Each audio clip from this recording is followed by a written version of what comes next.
Music by Mithilesh भोजपुरिया। गइल रही घास काटे सखी रे चावरा, हमरा तो पीछा पड़ल रहे एगो छावरा। सुनो तारू,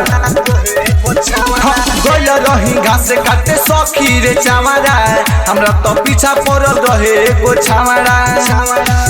बात बात में मुलाकात में जाने काऊ हमके कर गइल सखी, पहिला मिलन हो गइल दिल चोरावा चोरा के ले गइल सखी, पहिला मिलन हो गइल ओढ़निया ओढ़ा के चले गइल।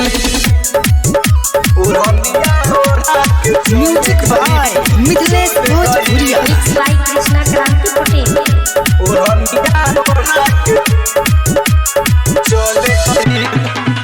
घर से जब निकलनी रे सखी हमरा के ऊ देखल सरे, कोहनिया वो घास उठा दो दिया में हमारा सटल सरे।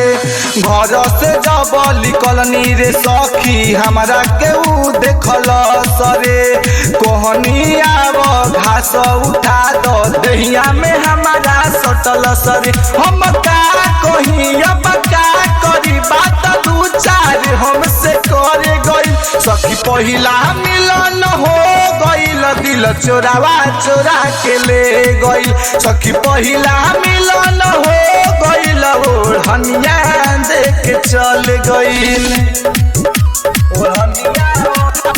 म्यूजिक बाय मिथिलेश भोजपुरिया।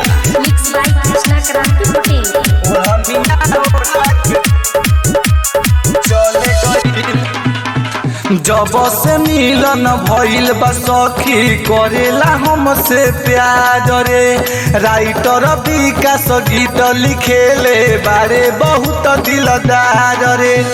जब से हमसे मिलन भइल बा करेला सखी रे प्यार रे, प्यारे जितेंद्र गीत लिखेले बारे बहुत दिलदार रे। छोट मार सलटी के कहे भोला के प्यार मिल गई सखी, पहिला मिलन हो गइल दिल चोरावा चोरा के ले गइल सखी, पहिला मिलन हो गइल ओढ़निया ओढ़ा के चल गइल। क्रांति रिकॉर्डिंग स्टूडियो, भिलाई बाजार।